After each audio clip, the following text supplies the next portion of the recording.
귀한 찬양 감사합니다. 하나님께서 부르시는 음성 같습니다. 내게로 오라, 내게로 오라. 불러주는데 안 가면 어떻게 될까요? 자기 손해예요.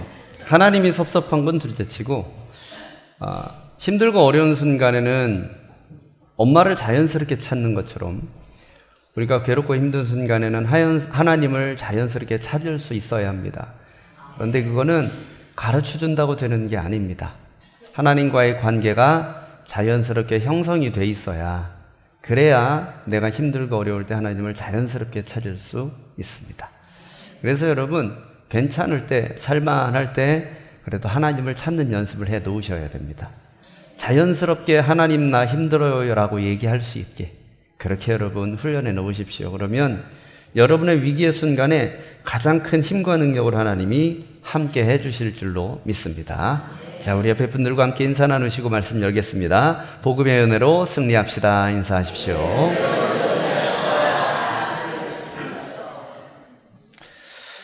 여러분, 사람은 고쳐 쓰는 게 아니다 라는 말 들어보셨을 겁니다. 사람 변화되는 게 결코 쉽지 않다는 뜻이죠. 여러분, 실제로 그렇습니다. 그 사람의 행동이든 말투든 아니면 가치관이든 생각이든 수십 년을 유지했던 자신의 루틴이 바뀌어지는 게 그렇게 쉬운 것은 아닙니다. 그것을 바꾸려면 정말 뼈를 깎는 노력을 해야겠지요. 그런데 그렇게 해도 그 사람 자체의 본질을 완전히 바꾸기란 어떻게 보면 거의 불가능합니다. 그래서 예수님께서는 천국에 들어가기 위해서는 바뀌어야 되는데 지금 이대로는 안 되니까 네가 바뀔 방법은 없고 그냥 거듭나라 그러셨습니다. 다시 태어나라 이렇게 얘기를 하신 거죠. 물론 상징적인 여러 가지 의미가 복합되어 있습니다만 육신적으로 다시 태어나라가 아닌 물과 성령으로 거듭나라 말씀을 하셨어요. 이 말인즉슨 뭐냐면 하나님이 바꾸시지 않으면 사람은 안 바뀐다라는 뜻과 같은 겁니다. 내 스스로 나를 바꾸어서 천국에 가는 게 아니라 하나님께서 나를 바꿔주셔서 천국에 합당한 자로 바꿔주셔서 내가 비로소 천국에 참여할 수 있게 된다라는 거지요. 자, 그러면 여러분 제가 질문 하나 드리겠습니다. 자, 여러분은 예수 믿고 변화되셨습니까? 대답은 하지 마시고. 여러분 예수 믿고 변화됐는지 한번 생각을 해보세요. 그러면 만약에 여기 지금 아멘이 여기까지 나오신 분들이 있을 거예요. 그러면 한번 생각해 보겠습니다. 몇 프로나 변화됐는지. 혹시 안 변한 부분은 있지 않는지 한번 돌아보시기 바랍니다. 역시 대답은 하지 마시고. 자, 그러면 그 변화된 부분과 안 변화된 부분들을 비율로 생각해 봤을 때 나는 진짜 크리스찬이 맞나? 기독교인이 맞나? 다시 한번 자문해 보십시오. 나는 정말 그런 사람인가? 만약에 그래도 나는 진짜 크리스찬이지 라고 생각된다면 그 이유와 근거가 뭔지도 한번 생각해 보세요. 그리고 혹시 나는 아직 아닌 것 같아 라고 생각이 드신다면 무엇 때문에 그렇게 생각하시는지도 한번 생각해 보십시오. 진짜 크리스찬과 가짜 크리스찬의 기준이 뭐냐? 사실 이 문제도 어떻게 보면 굉장히 모호합니다. 이건 사람이 어떻게 기준을 정할 수 있는 얘기가 아니지요. 하나님께서 인정하시느냐 인정하시지 않느냐에 대한 문제이기 때문에 내가 그 기준을 어떻게 설정하느냐가 그렇게 중요하지는 않은 것 같습니다. 그런데 그럼에도 불구하고 우리는 진짜 크리스찬이 되기 위해서 노력을 해야겠지요. 제가 지금까지 여러분들에게 드린 질문이 굉장히 좀 도발적인 질문입니다. 그런데 이 질문이 여러분들을 궁지에 빠뜨리기 위해서 드린 질문이 아니에요. 크리스찬의 정체성에 대한 문제는 제가 주기적으로 여러분들께 말씀을 드리고 있습니다. 사실 이렇게 질문하는 저도 스스로 반문할 때가 많습니다. 나는 진짜 목사 맞나? 이렇게 말이죠. 목회를 하고 있기 때문에 직업적으로는 목사라고 직업란에는 적고 있지만 하나님이 보시면 진짜 나를 목사라고 생각하실까 어떨까? 집사만도 못한 목사이지는 않을까? 그런 두려움이 저에게도 있습니다. 여러분, 우리는 모두 공식적인 신분상에는 크리스찬이라는 데에 문제가 없습니다. 우리는 이미 예수님을 믿는다고 고백을 다 했어요. 그리고 교회에 등록이 되어 있습니다. 조천교회 말이지요. 그리고 매주 우리가 예배를 드리고 있고요. 좀 더 나은 신앙인이 되기 위해서 수요예배에 참여하거나 새벽 기도에 가기도 하고 속회에 참여해서 스스로의 신앙을 점검하기도 합니다. 그런데 그럼에도 불구하고 어떤 때 보면 예수 믿지 않는 사람들과 별반 차이가 없어 보일 때도 종종 있습니다. 자, 그럴 때는 혹시라도 내가 조천교회 다니는 거 안 들켰으면 좋겠다 싶을 때도 있지요. 자, 오늘 우리는 진짜 크리스찬에 대해서 한번 말씀을 나눠보려고 합니다. 자, 로마 제국의 마지막 이교도 황제였던 율리아누스 황제라는 사람이 있어요. 이 사람의 별명이 배교자 율리아누스입니다. 왜 배교자냐면 이 사람은 로마 제국의 최초로 기독교를 공인한 황제가 있었어요. 그 사람 이름이 바로 콘스탄티누스 대제입니다. 이 사람의 조카입니다. 그래서 일찍이 유아 세례를 받았어요. 그리고 당대 최고의 기독교 성직자들, 예를 들면 유세비우스 같은 이런 사람들로부터 성경도 기독교 교육도 철저히 받았던 사람이에요. 그런데 권력 다툼의 과정 가운데 기독교를 몹시 미워하고 핍박하게 되었습니다. 자기가 속해 있는 이 가문, 이 콘스탄티누스의 가문의 자녀들이 다 기독교 교육을 받았는데 나중에 황제를 누구를 세울 것이냐 때문에 서로 죽이고 싸우는 모습, 그런 모습 가운데 자신의 부모님들이 또 희생되는 모습을 보면서 나는 기독교를 버리겠다 선포를 한 거예요. 그리고 기독교를 버릴 뿐만 아니라 몹시 미워하고 핍박하게 되었습니다. 이런 사람이 황제가 되어서 이교도 제사장들에게 편지 하나를 보내는데 기가 막힌 한탄이 여기에 들어가 있어요. 저 불경건한 갈릴리인들은 자기네 가난한 사람들 뿐만 아니라 우리의 가난한 사람들까지 돌보고 있는데 우리는 방치하고 있으니 참으로 수치스럽다, 이렇게 편지를 보내요. 그러면서 무슨 명령을 하냐면 당신들은 저 기독교인들보다 훨씬 더 많이 가난한 사람들을 구제하고 훨씬 더 많이 가난한 사람들을 위해서 봉사하고 그들을 위해서 애쓸 정책들을 마련하고 그렇게 추진해라, 이렇게 이제 지령을 내보냅니다. 굉장히 다급했었어요, 황제가. 기독교인들에게 그런 모습에서 지고 싶지 않았던 거예요. 자, 결과가 어떻게 됐는지 아십니까? 완전히 실패해버렸습니다. 그렇게 많은 재정을 쏟고 많은 인력을 동원하고 많은 정책을 폈는데도 불구하고 기독교인들이 펴내는 선행, 기독교인들이 행하는 그런 것들에게 미치지 못했던 거예요. 사람들은 국가에서 주는 봉사보다, 국가에서 주는 것들보다 기독교인들에게 선택받는 것, 기독교인들에게 섬김받는 것을 훨씬 더 선호했다라는 거예요. 자, 그 이유가 뭐냐? 나중에 학자들이 분석을 했습니다. 왜 그랬을까, 그 당시. 그랬더니 분석의 결과는 뭐냐면 기독교인들에게 사회적인 사람들, 그 사람이 그 황제가 갖지 못했던 것이 딱 하나가 있었다라는 거지요. 다른 것들은 다 황제에게 뒤졌는데 딱 한 가지, 복음만큼은 그 황제가 갖지 못했었다라고 분석을 해냈습니다.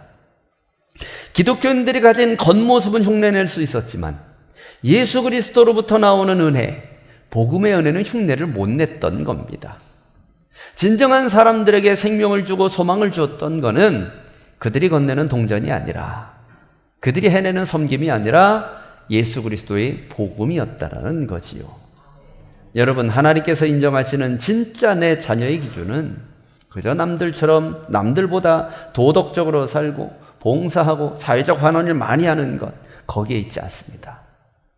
바포사역으로 유명하신 최일도 목사님이 진정으로 훌륭한 점이 뭐냐면 그분의 구쟁행위 자체에 있던 게 아닙니다. 모든 헌신과 결단의 시작이 예수 그리스도의 복음이었고 복음의 기반을 두었고 결국 복음으로 마무리되었다라는 데 있지요. 여러분, 복음이 없는 봉사와 구제는 결국 자기의와 자랑으로 끝날 수밖에 없어요. 하지만 복음으로 시작된 진짜 그리스도인의 삶은 세상이 감당할 수 없는 영적인 폭발력을 가지게 되어 있습니다. 자, 오늘 본문 안디옥 교회의 탄생이 바로 그 위에 세워진 겁니다. 자, 오늘 본문 19절을 보면 스데반의 일로 일어난 이 환난 때문에 기독교인들이 흩어져 버리지요. 물론 그 중심에 바울 사도가 서 있었고요. 고향과 재산을 다 빼앗기고 도망친 이 기독교인들은 세계 각지로, 그 중근동 각지로 다 흩어졌는데 그들이 도착한 곳이 어디냐면 바로 안디옥이라는 데예요. 당시 안디옥은 로마, 알렉산드리아에 이은 제3의 도시였습니다. 굉장히 큰 도시였다라는 거지요. 이른바 메가시티였습니다. 게다가 안디옥 외곽에는 쾌락과 방탕의 상징이었던 다프네 신전이 굉장히 많이 있었습니다. 온갖 음란과 타락이 판을 치는 화려하고도 썩어 빠진 도시, 영적으로 타락한 도시, 그곳에 아무것도 가진 것 없는 무명의 그리스도인들이 난민으로 흘러가게 된 거예요. 자, 상식적으로 생각하면 그렇게 들어간 기독교인들은 안디옥에서 어떻게 살아야 될까요? 이 사람들은 숨 죽인 채 눈치 보면서 드러나지 않게 살아야 합니다. 왜? 자신들이 드러나는 순간 어떤 일이 벌어질까요? 유대인들이 잡으러 올지도 모릅니다. 로마의 신고가 들어갈지도 몰라요. 가까스로 들어와서 정착한 이 삶의 터전을 또 한 번 잃어버릴 수도 있습니다. 그렇기 때문에 죽은 듯이 고요하게 지내야 합니다. 그런데 여러분, 이 기독교인들이 그렇게 안 했습니다. 상식에서 벗어난 일들을 하고 맙니다. 20절 보십시오. 다 같이 읽어보겠습니다. 시작.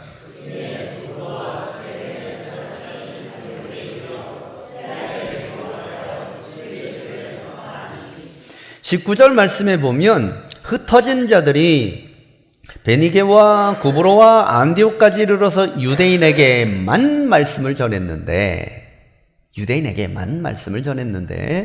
그 중에 몇 사람이 헬라인에게도 복음을 전했다라는 거예요. 왜 유대인에게만 말씀을 전했을까요? 위험하니까. 저 이방 사람들, 안디옥 본토 사람들은 다프네 신전을 섬기는 사람들이에요. 쾌락과 방탕에 이미 물들어 있는 사람들이기 때문에 예수를 전했을 때, 복음을 전했을 때 그 반응이 어떨지가 우려가 됩니다. 심지어 자신들이 어려움을 당할 수도 있기 때문에 그나마 안전한 같은 민족인 유대인들을 우리는 먼저 복음을 전해야겠다라고 생각한 거예요. 사실 유대인들에게 복음을 전하겠다라고 결단한 것 자체도 대단히 위대한 일입니다. 그런데 그 중에 몇몇 사람은 아니, 복음에 유대인, 헬라인 없다고 그랬는데 무슨 소리입니까? 그러면서 그냥 헬라인들에게도 복음을 전한 거지요. 여러분, 숨기는커녕 굉장히 당당했어요. 오히려 자신들을 다 드러냈습니다. 위험할 수도 있었는데도 불구하고 그들은 그렇게 했다라는 겁니다. 몰라서, 상황 파악이 안 돼서, 어리석어서? 여러분, 그런 것이 아니에요. 여러분, 이런 상황에서 어떻게 이들이 이럴 수 있었는지 이유가 있었던 겁니다. 여러분, 이렇게 비유를 하면 좋을 것 같습니다. 언젠가 제가 음식을 먹다가 옷에 흘린 적이 있어요. 요즘 들어 자꾸 제가 먹다가 자꾸 흘립니다. 여러분들은 어떤지 모르겠는데, 그래서 아내에게 자주 혼나고 있습니다. 조심을 합니다. 저는 예전에 이해를 못했어요. 왜 연세 드신 분들이 꾸부정하고 밥그릇에 입을 거의 댄 상태로 밥을 먹는지, 왜 저렇게 먹는지 힘이 드시나 그랬는데, 여러분, 제가 깨달았습니다. 얼마 전에. 안 흘리기 위해서. 그래서 저도 그렇게 먹습니다. 그런데 그럼에도 불구하고 조심한 다음에도 잠깐 음식에 정신을 팔리면 흘립니다. 그래서 그런 일이 일어났을 때 또 혼날까 싶어서 아차 싶어가지고 서둘러서 물티슈를 빼서 음식물을 지우려고 문질렀습니다. 그런데 여러분, 그렇게 하면 어떻게 될까요? 예, 그렇습니다. 주부들은 벌써 인상이 구겨지십니다. 저렇게 하면 더 번지는데. 여러분, 더 번져가게 되는 거예요. 씻으려고 했는데 더 번져간 거지요. 여러분, 복음을 씻어내려고 했는데, 복음을 탄압했는데 복이 더 번져가고 말았어요. 불을 끄기 위해서 불이 일고 있는 곳에 몽둥이로 내려쳤는데 그 불꽃이 사방으로 튀면서 오히려 산불이 일어나는 것처럼, 여러분, 그런 역사가 안디옥에 일어난 거지요. 악한 마귀 사단은 이방 선교를 방해하기 위해서, 복음을 방해하기 위해서 애를 썼는데 오히려 하나님께서는 이것을 이방 선교를 위한 거대한 불꽃으로 활용을 하셨던 거예요. 그래서 여러분, 의도치 않은 헬라인에게 전한 그 복음이 드디어 열매를 맺기 시작했던 겁니다. 여러분, 무명의 전도자들이 이방인들에게 복음을 전할 때 21절 말씀에서 누가가 이렇게 증언을 합니다. 주의 손이 그들과 함께 하시매. 주의 손이 그들과 함께 하시매. 수많은 사람이 믿고 주께 돌아오더라. 뭐라고요? 주님의 손이 그들과 함께 하시매. 여기에 능력이 있었던 겁니다. 여러분, 이것이 복음의 능력입니다. 주님의 손길이 함께 하시매. 언제는 주님의 손길이 우리를 벌어주시나요? 아닙니다. 함께 하십니다. 그런데 함께 하시는 주님의 손길이 능력을 발휘할 때가 언제냐? 복음이 전해질 때라는 거예요. 여러분, 인간의 말주변이나 능력이 사람을 살리는 게 아니라는 겁니다. 사람의 환경이나 여건이 사람을 구원하는 게 아니라는 거예요. 오직 구원하시는 주님의 손이 함께할 때 생명의 역사가 일어나는 겁니다. 여러분, 그래서 우리가 복음을 전할 때는 사실 우리의 능력은 그닥 필요하지 않습니다. 물론 있으면 좋겠지만 필수적인 게 아니라는 거예요. 여러분, 우리가 소유한 복음 자체의 능력은 이미 충분합니다. 여러분, 저를 따라서 한번 해보시겠습니까? 내가 소유한 복음에 충분한 능력이 있습니다. 다시 한번, 내가 소유한 복음에 충분한 능력이 있습니다. 여러분, 믿으십니까? 사랑하는 성도 여러분, 진짜 기독교인이 되는 첫 번째 요건이 뭘까요? 나는 진짜 기독교인일까요? 아닐까요? 그것을 구분하는 기준이 뭘까요? 다름 아닌 복음입니다. 복음이 내 안에서 살아생동해서 역사하고 있다면 나는 진짜 기독교인입니다. 하지만 그 복음 이전에 앞서서 나의 모든 것들, 나의 어떤 것들이 무엇인가 그 자리를 차지하고 있다면 나는 아직 미숙한 그리스도인이에요. 하나님께서는 우리에게 소유된 그 복음이 우리의 삶에 있어서 가장 최고의 가치가 되기를 원하십니다. 여러분, 그 복음을 가지고 전도하라라는 얘기가 아니에요. 당연히 전도를 해야겠지만 여러분, 복음으로 살아내는 게 훨씬 더 중요합니다. 여러분들 복음으로 살아내시기를 축복합니다. 복음을 위주로 살기를 축복합니다. 그 복음이 여러분들을 살릴 수 있는 가장 큰 키포인트가 될 줄로 믿습니다. 자, 이야기는 여기서 마무리되지 않습니다. 이제 그렇게 전화해줘서 안디옥 교회가 세워졌더라. 이야, 교회가 세워졌구나. 교회가 부흥하고 있구나. 여기가 결론이 아니라는 거예요. 안디옥의 수많은 이방인들이 예수를 믿었다는 소문이 예루살렘에까지 전해진 겁니다. 말씀드렸습니다. 사람들이 알게 되면 안디옥에 있는 기독교인들은 당연히 핍박을 당하게 될 거예요. 그래서 서로 쉬쉬하려고 애도 써봤습니다만 복음 자체의 능력이 그들을 그렇게 내버려두지 않았습니다. 그래서 결국 그 소문이 어디까지 펼쳐나가느냐? 예루살렘까지 간 거예요. 무슨 얘기냐면 제주도에 있는 조천교회가 엄청나게 부흥한대더라. 이게 서울까지 소문이 났다라는 것과 같은 얘기입니다. 여러분, 다른 교회 다니시는군요. 조천교회 얘기를 하는데 여러분, 이상한 눈으로 쳐다보시면 제가 당황스럽습니다. 자, 안디옥 교회에 교회가 세워져서 거기에 예수 믿는 사람들이 늘어났다고 하니 예루살렘 교회에서는 깜짝 놀랐습니다. 아니, 안디옥의 교회가? 우리가 거기에 전도자를 파견한 적이 없는데, 우리가 거기에 사도들을 파송한 적이 없는데 어떻게 거기 교회가 생겨났지? 궁금해졌습니다. 그리고 그들을 잘 이끌어야 될 필요성도 생겼지요. 그래서 예루살렘 교회는 평신도 지도자 중에 한 사람을 안디옥으로 파송하기로 결정합니다. 자, 그 사람이 누구냐면 바로 바나바라는 사람이에요. 여러분, 바나바 하면 생각나는 사람이 있지요. 바울이 생각나실 겁니다. 바울이 예수님을 만나고 기독교인이 되었을 때 예루살렘 교인들은 고지곳대로 믿지 않았어요. 바울이? 예전 이름은 사울이지요. 사울이 예수를 믿었다고? 그 말이 안 되는 얘기인데. 왜? 얼마 전까지 자기들을 죽이려고 핍박했던 사람이잖아요. 실제로 스데반이 죽었을 때 그 옆에 있었던 사람이고 돌을 던졌던 사람이잖아요. 그 사람이 기독교인이 되었다고? 아무도 용납하려 하지 않습니다. 스파이로 우리 교회에 잠입하려고 하는 거 아니야? 예수 믿는 척 위장하고 잠입해서 교회를 혼란시키려고 그러는 건 아니야? 사람들을 꼬셔서 교회를 오히려 망가뜨리려고 그런 것 아니야? 이 사람은 멤버로 받으면 위험해. 이 사람은 교인으로 받을 수 없어. 이것이 예루살렘 교회의 입장이었어요. 그런데 단 한 사람, 단 한 사람만 바울을 변호했습니다. 그 사람이 바로 바나바예요. 교회 멤버도 받아들여야 한다라고 얘기를 해요. 사도행전 9장 26절 이하의 말씀을 보면 바나바는 바울을 보증하면서 그의 영적인 후원자가 됩니다. 그래서 바나바가 보증한다면 바나바가 책임을 지겠다고 하니까 그럼 한번 바나바에게 맡겨줘 봅시다. 아마 예루살렘 교회는 도박하는 심정으로 그 일을 처결했을 겁니다. 여러분, 그렇게 우여곡절 끝에 바울이 예루살렘 교회의 일원이 될 수 있었던 거예요. 그리고 바울은 누구보다도 적극적으로 복음을 전했습니다. 유다인, 헬라인, 노예인, 자유인 가릴 것 없이, 귀족, 평민 가릴 것 없이 모두에게 만나는 사람마다 복음을 전했어요. 바울이 사역을 할 수 있도록 토대를 놓은 사람이 바로 이 바나바라는 사람입니다. 자, 그 바나바의 성품이 오늘 본문 말씀에서도 고스란히 드러나고 있습니다. 오늘 본문 24절 말씀 한번 보시지요. 자, 읽어보겠습니다. 시작.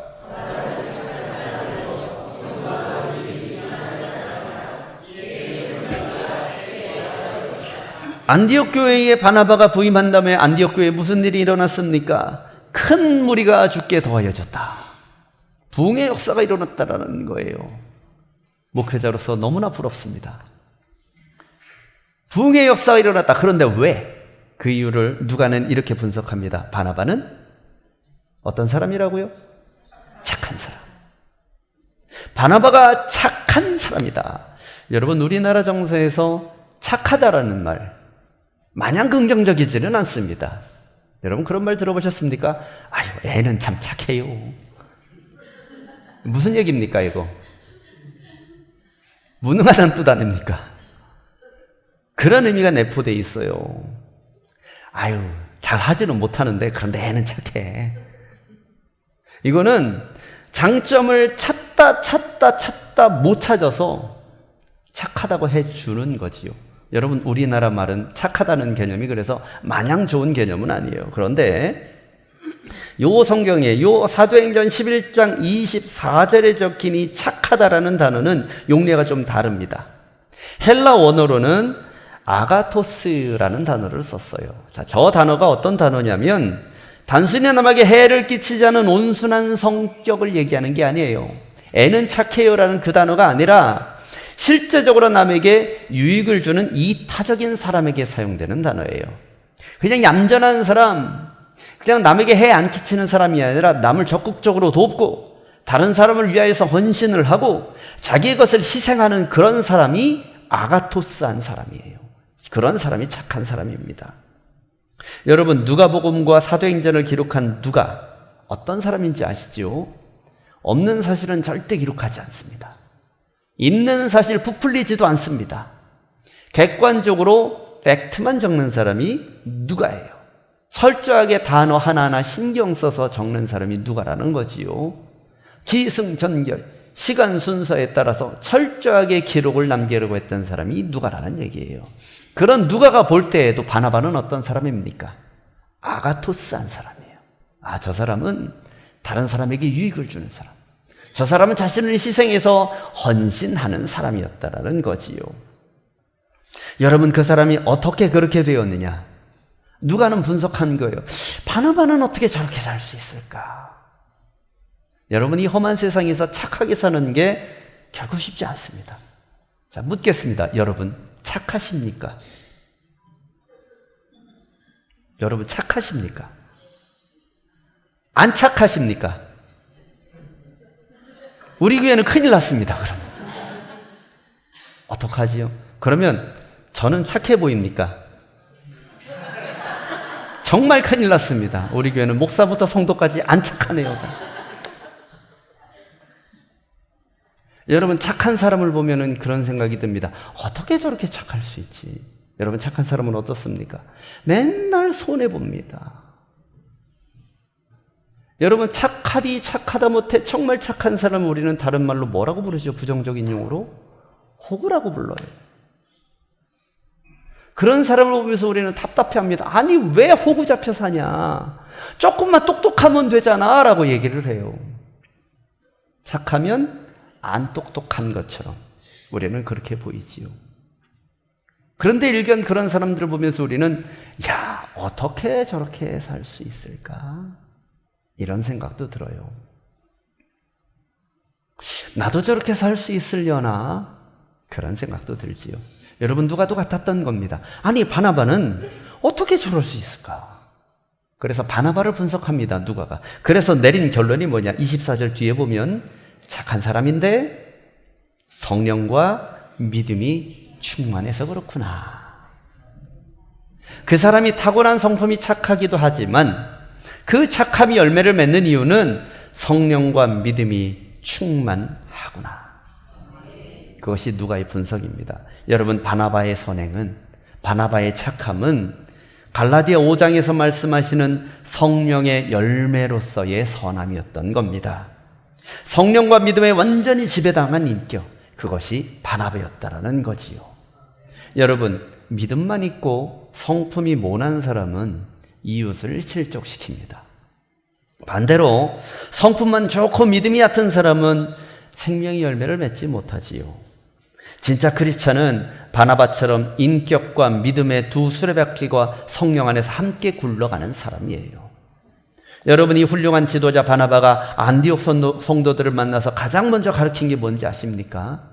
그 사람이 안디옥 교회 부임하자마자 자, 여러분, 우리 더 열심히 구제합시다. 더 열심히 봉사합시다. 이렇게 얘기하지 않았습니다. 23절 말씀 보십시오. 자, 읽어보실까요? 시작.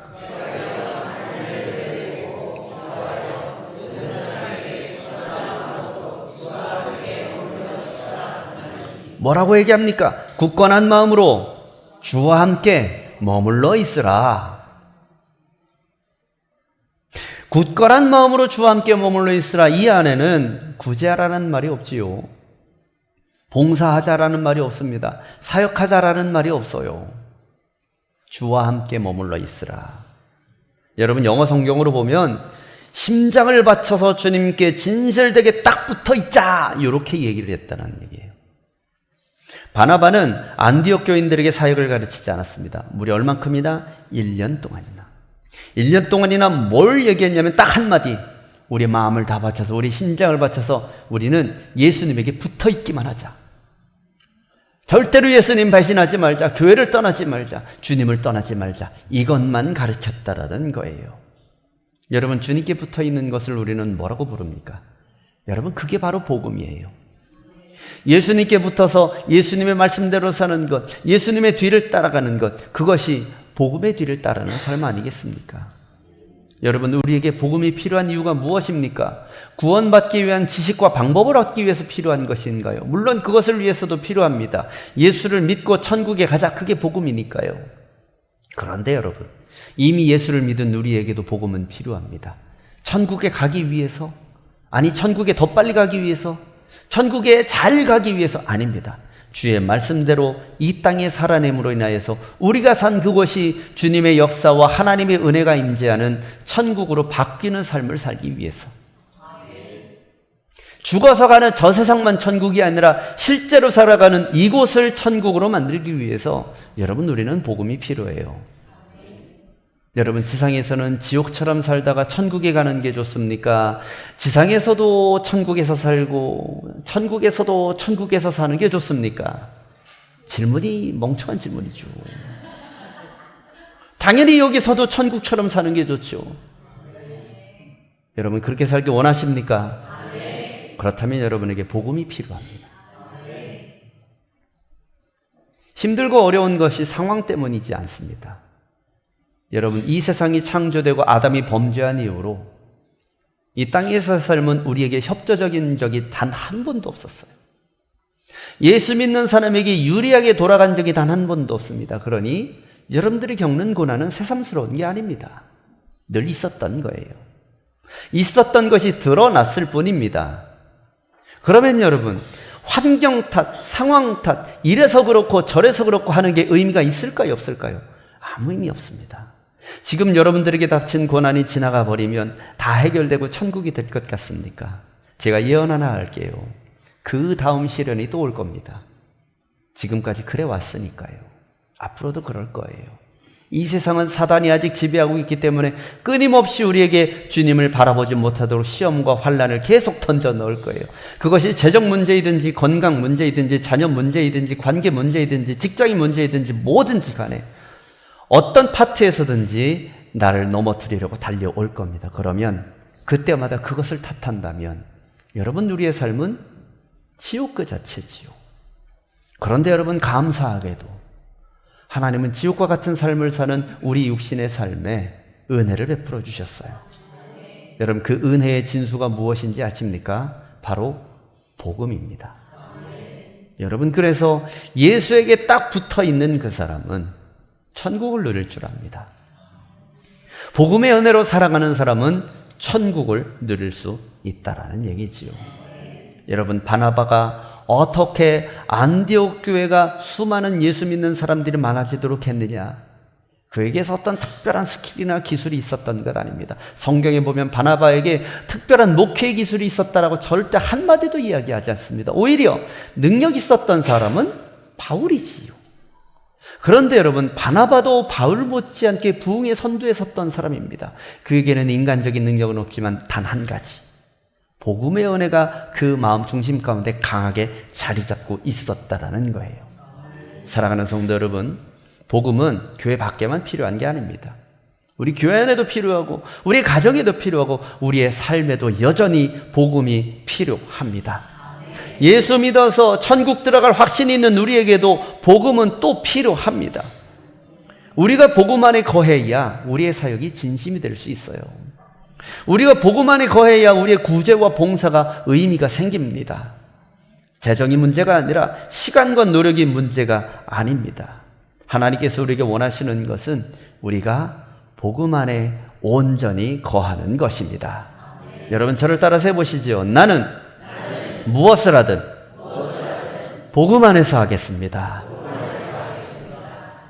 여러분의 삶의 모든 행위가 복음 안에서 온전해지시기를 주의 이름으로 간절히 축원합니다.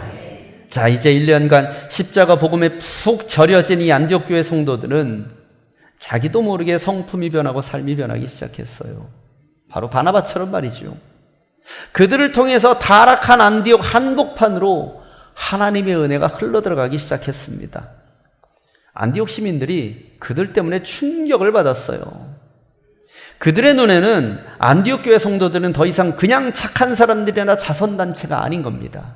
자, 26절 하반절, 26절 말씀 다시 한번 보겠습니다. 자, 시작. 만남에 안디옥에 데리고 와서 둘이 교회에 1년간 모여 있어 큰 무리를 가르쳤고 제자들이 안디옥에서 비로소 그리스도인이라 일컬음을 받게 되었더라. 안디옥 시민들이 예수 믿는 안디옥 교회 성도들을 보고 뭐라고 얘기했느냐? 그리스도인이다 라고 불렀다고 얘기합니다. 여러분, 은혜롭지요? 사람들이 이를 보고 이야, 초천교회의 교인이다 그러면서 박수를 쳐주면 참 하나님께 영광이 되고 참 좋을 것 같습니다. 그런데 여러분, 이 당시의 그리스도인은 칭찬이 아닙니다. 비아냥거리는 거예요. 헬라 원어 성경을 보면 크리스티아누스라고 되어 있어요. 그리스도인이다. 저거를 그리스도인으로 번역을 한 겁니다. 자, 그러면 이아누스, 저 크리스티 뒤에 붙은 이아누스, 저거는 언제 붙이냐면 우리말로 해석하면 쟁이라는 뜻입니다. 광신도라는 뜻이고요. 광적으로 집착하는 인간, 좌우 돌아볼 것 없이 앞만 보는 인간, 그런 사람을 이아누스라고 붙여서 불러요. 그러니까 우리말로 하면 예수쟁이. 그게 바로 크리스티아누스입니다. 여러분, 칭찬이 아니라는 얘기예요. 사람들은 이 안디옥 교인들을 이렇게 조롱한 거예요. 저들은 십자가에 처형당한 그리스도라는 존재에게 완전히 미쳐버린 인간들이야. 아이고, 예수 당원들이야. 이렇게 얘기를 했다라는 거지요. 여러분, 세상이 이렇게 반응하면 안 되는 것 아닙니까? 도움을 받았잖아요, 안디옥 교인들한테. 그러면 도움을 준 사람들에게 감사하고 칭찬해야 마땅하지 않습니까?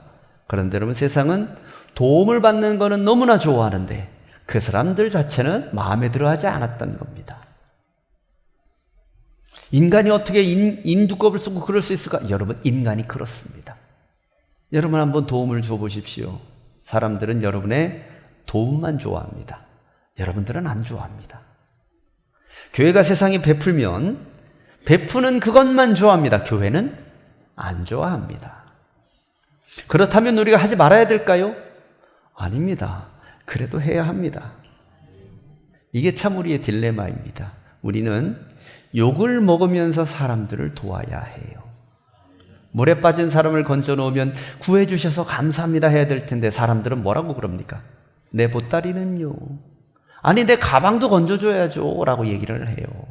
그러면서 우리를 원망합니다. 당신 때문에 내 가방을 잃어버렸다고 말이지요. 그러면 여러분 에라이 치사 아닌가나 그러면서 우리는 다시 물에 들어가라 밀어 넣어야 됩니까? 아닙니다. 그래도 똑같은 처지의 사람을 바라보면 우리는 또 구해 주어야 합니다. 그들로부터 우리가 비난을 받고 우리가 조롱을 받는다 하여도 우리는 또 그렇게 해야 돼요. 그래서 여러분 사람들이 우리에게 얘기하는 크리스티아노스, 예수쟁이들, 광신도들, 예수의 미친 자들이라는 말을 우리는 칭찬으로 알아들어야 합니다. 여러분 사람들이 왜 그렇게 반응하는지 아십니까? 여러분 그거는 자연스러운 거예요. 상처에 소독약을 바르면 시원합니까? 따갑고 아픕니다. 여러분 애기들 상처에 소독약 바르려고 하면 애기들은 어떻게 합니까? 난리가 납니다. 엄마 아빠가 나를 잡아 죽이려고 하는구나 싶은 분들 발버둥을 칩니다. 울부짖습니다. 하지 말라고. 그러나 여러분 해야 하지요. 여러분 똑같은 거예요. 죄악 있는 곳에 복음이 들어가면 어떻게 됩니까? 뒤집어지는 역사가 일어나기 때문에 불편한 겁니다. 여러분 그래서 사람들의 반응이 좋지 않으면 좋지 않을수록 우리는 잘하고 있다고 생각하시면 돼요. 여러분이 만일 복음을 전했는데 저 사람의 반응이 격렬하다. 에이 재수없는 예수쟁이들 같으니 당신이나 잘 믿으시오 라고 했다면 여러분 주님께 영광을 돌리시기 바랍니다. 야 내가 전한 복음이 능력이 생겼군요. 능력을 발휘하고 있군요. 여러분 그렇게 생각하셔야 됩니다. 오히려 더 두려운 건 뭐냐면 무관심이에요. 전해지든지 말든지 아무 반응이 없을 때가 더 위험한 상태입니다. 사랑하는 성도 여러분, 안디옥 교회 성도들은 세상으로부터 칭찬받기 위해서 착한 일을 한 게 아닙니다. 그들은 복음이 시키는 대로 했을 뿐이에요. 숨길래야 숨길 수 없고 멈출래야 멈출 수 없었던 거예요. 죽어가는 저 인간들이 너무나 불쌍해서 내가 욕을 먹을지언정 구해주어야 되겠던 거예요. 그것이 바로 그리스도의 열정입니다. 예수님께서는 십자가 지고 싶지 않으셨어요. 죽고 싶은 사람이 없었으니까. 예수님도 죽고 싶지 않으셨습니다. 너무나 힘들고 고통스러운 걸 아니까요. 그런데 그 인간들이 너무 불쌍해서 넘어갈 수가 없는 겁니다.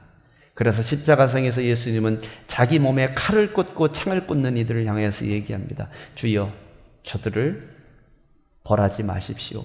저들은 자기들이 하는 일을 모르고 있을 뿐입니다. 여러분 우리가 복음을 위하여서 조롱받고 비난받는 것은 훈장 같은 겁니다. 사람들이 우리를 보고 예수쟁이들이라고 부르는 것은 우리에게 영광스러운 훈장인 거예요. 베드로전서 4장 16절 말씀 보십시오. 자, 시작.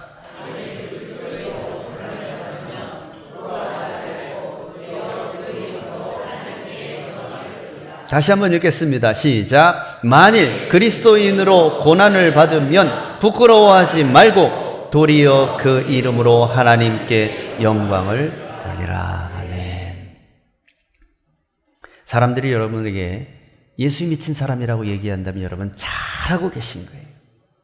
여러분들이 복음 전할 때 사람이 불편해한다면 잘하고 있는 겁니다. 물론 일부러 불편하게 만들기 위해서 예의 없게 하면 안 되지요. 나를 욕해라 할 필요까지는 없습니다. 최대한 예의를 갖춰서 상대방이 불편해하지 않도록 배려하면서 복음을 전해야겠지만 말이지요. 자, 저를 따라서 해보십시오. 복음이 시작이고 복음이 과정이며 복음이 열매입니다. 아멘. 이제 말씀 맺겠습니다. 사랑하는 성도 여러분, 크리스찬이라는 우리의 정체성의 시작은 철저하게 복음입니다. 그리고 우리의 봉사와 구제, 어떤 사역의 결론도 온전히 복음으로만 귀결되어야 합니다. 여러분의 일상이, 여러분의 삶이 온전히 복음을 나타내는 도구가 되시기를 주의 이름으로 축원합니다. 여러분이 어디 있든지 무엇을 하든지 예수 믿는 티가 나는 사람들이 되었으면 좋겠습니다. 우리의 시작도 복음, 우리의 과정도 복음, 우리의 결론도 오직 복음이 되는 진정한 크리스찬으로 거듭나시기를 주의 이름으로 간절히 축원합니다. 기도하겠습니다. 은혜의 주님, 복음이 우리 안에 들어옴으로 인하여서 우리가 새로워졌으며 하나님 그 복음으로 인하여서 우리의 삶의 자리를 바꿀 수 있음을 믿습니다. 하나님 끊임없이 복음의 은혜를 흘려보내는 복음의 통로 될 수 있도록 우리의 삶 가운데 역사하여 주시옵소서. 예수님의 이름으로 기도하옵나이다. 아멘.